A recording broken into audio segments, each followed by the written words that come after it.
Hello everyone, আজকে একটা easy পদ্ধতিতে আপনাদেরকে চিকেন রেসিপি দেখাবো। সো শুরু করা যাক।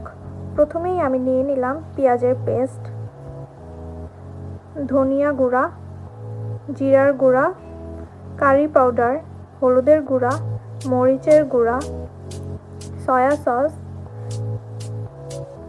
আদা রসুনের পেস্ট, গুঁড়া দুধ, স্বাদমতো লবণ।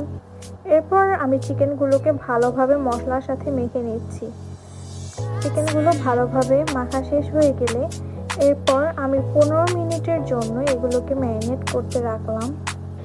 তারপর আরেকটি ফ্রাই প্যানে আমি নিয়ে নিলাম তেল, পেঁয়াজ কুচি, কাঁচামরিচ কুচি, টমেটো কুচি, দারচিনি, তেজপাতা দিয়ে আমি অল্প আঁচে কিছুক্ষণ ভেজে নিলাম।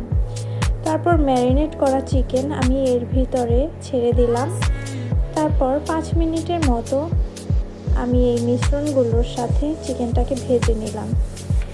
তারপর চিকেনটাকে ভালোভাবে সিদ্ধ করার জন্য আমি ঢাকনার সাহায্যে ঢেকে দিলাম 20 মিনিটের জন্য। 20 মিনিট পর ঢাকনা ওঠানোর পর দেখতে পেলাম চিকেন রান্না হয়ে গিয়েছে। এই চিকেন রান্নাটা আসলেই অনেক বেশি মজাদার।